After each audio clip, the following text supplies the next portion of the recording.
তো নমস্কার প্রিয় বন্ধুরা, কালকে আমরা শিখেছিলাম অপোজিট মান। তো আজকে আমি আলোচনা করব কোন কোন চ্যাপ্টারটা তোমাদের এসএসসির জন্য কমন, আর কোন কোন চ্যাপ্টার থেকে কতগুলি করে কোশ্চেন আসবে। ঠিক আছে, তোমরা একটু দেখে নাও চ্যাপ্টারগুলি।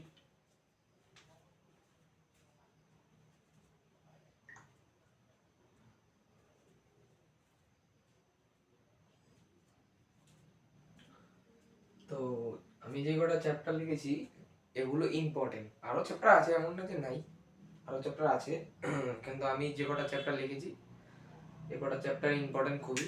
আর আমি কোশ্চেন লিখে দিচ্ছি কোনটা থেকে কতগুলি কোশ্চেন আসবে। ঠিক আছে, তোমরা সবাই ভালো করে পড়াশোনা করো, হয়ে যাবে। তো এসএসসি জিডি কনস্টেবল 2024-25, হ্যাঁ, সবার প্রথম চ্যাপ্টার তোমাদের সিরিজ। ঠিক আছে, এই সিরিজ সিরিজ থেকে তোমাদের কোশ্চেন আসবে দুটো। ঠিক আছে, সিরিজ থেকে কোশ্চেন আসবে দুটো। তারপর আমাদের কোডিং ডিকোডিং। ঠিক আছে, কোডিং ডিকোডিং থেকে কোশ্চেন আসবে দুটো। ঠিক আছে, ঠিক আছে, খুব ইম্পর্টেন্ট। হ্যাঁ, আর তারপরে আছে আমাদের অ্যানালজি। অ্যানালজিটা আমাদের খুবই ইম্পর্টেন্ট। অ্যানালজি থেকে 3টা কোশ্চেন আসবে। ঠিক আছে, অ্যানালজি থেকে 3টা কোশ্চেন আসবে। তারপর আমাদের আছে ক্লাসিফিকেশন। ক্লাসিফিকেশন, হ্যাঁ, ক্লাসিফিকেশনটা থেকে আমাদের বেশি একটা কোশ্চেন আসবে না, একটা অথবা নাও আসতে পারে, একটা আসার চান্সটা আছে।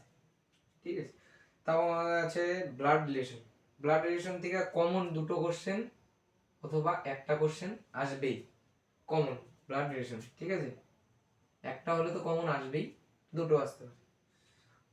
তারপর আমাদের আছে ম্যাথমেটিক্যাল অপারেশন। ঠিক আছে, ম্যাথমেটিক্যাল অপারেশনের থেকে আমাদের 2টা কোশ্চেন আসবে কমন। ঠিক আছে, ম্যাথমেটিক্যালের থেকে আমাদের দুটো কোশ্চেন আসবে। ঠিক আছে, তারপর direction test. Direction test direction test থেকে আমাদের একটা কোশ্চেন আসার চান্স আছে, একটা কোশ্চেন অথবা শূন্য, কিন্তু একটা কোশ্চেন আসার চান্স বেশি থাকে। ঠিক আছে, তারপর আমাদের আছে ডাইরেকশন টেস্ট গেল। তারপর আমাদের আছে মিসিং নম্বর। মিসিং নম্বর থেকে ইম্পর্টেন্ট একটা কোশ্চেন আসবেই। ঠিক আছে, এটা সবাই মনে রাখবে, মিসিং নম্বর থেকে আমাদের একটা কোশ্চেন কমন। ঠিক আছে, গেল। এখন সিটিং অ্যারেঞ্জমেন্ট। সিটিং অ্যারেঞ্জমেন্ট থেকে দুটো কোশ্চেন আসবে, এটা কমন, দুটো কোশ্চেন আসবেই। ঠিক আছে, তারপর আমাদের আছে ranking test. Ranking test ranking test থেকে একটা কোশ্চেন তোমাদের কমন আসবে। র্যাঙ্কিং টেস্ট থেকে একটা কমন আসবে। ঠিক আছে, আর এদিকে তোমাদের পড়ে গেল ডাইস, ওয়াটার মিরর, তারপর পেপার ফোল্ডিং। 3টা chapter, dice, water mirror, paper folding, cutting. Paper ফোল্ডিংটা বেশি একটা কঠিন না, তোমরা একটু চেষ্টা করলেই পেয়ে যাবে। ঠিক আছে, তো তোমাদের ডাইস আর কিউব, ডাইস আর কিউব থেকে একটা কোশ্চেন আসবে কমন। ঠিক আছে, আর ওয়াটার মিরর থেকে ওয়াটার মিরর থেকে ওয়াটার মিরর থেকে একটি কোশ্চেন আসবে কমন। আর পেপার ফোল্ডিং থেকে একটা অথবা, হ্যাঁ, একটা আসতে পারে, একটাই আসবে। তাহলে আমাদের পেপার ফোল্ডিং, কাটিং হয়ে গেল, ওয়াটার মিরর, তারপর ডাইস অ্যান্ড কিউব।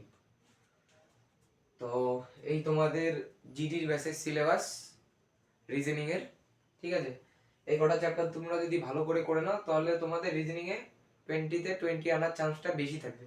ঠিক আছে, তো তোমরা মন দিয়ে পড়াশোনা করো। এই কটা চ্যাপ্টার থেকে কোশ্চেন আসে, এর বেশি কোশ্চেন আসে না। ঠিক আছে, আমি যে যে চ্যাপ্টার বললাম সেই সেই চ্যাপ্টার একটু ভালো করে পড়াশোনা করো। ঠিক আছে, সুবির দাসের একটা রিজনিং বই পাওয়া যায়, ওই বইটা কেনো, তোমরা পড়াশোনা করো, করে আমাকে কমেন্ট করো, কোনো প্রবলেম হলে কমেন্ট করো, বা আমাকে হোয়াটসঅ্যাপ নাম্বার আমি ডিসক্রিপশন লিঙ্কে দিয়ে দিব, আমার নাম্বারে মেসেজ করো, আমি তোমাদের সলভ করে পাঠিয়ে দেবো। ঠিক আছে, তো এই ছিল আজকের ভিডিও। আমি আজকে খুব একটা জিনিস করালাম না, কিন্তু ইম্পর্টেন্ট জিনিস করালাম, যে তোমাদের চ্যাপ্টার কোনটা থেকে কত নাম্বার আসবে, প্লাস কোন কোন চ্যাপ্টার তোমাদের কাছে ইম্পর্টেন্ট। ঠিক আছে, তো তোমরা মন দিয়ে পড়াশোনা করো। আজকের জন্য এটুকুই, আবার দেখা হচ্ছে নেক্সট ভিডিওতে। ঠিক আছে, টাটা।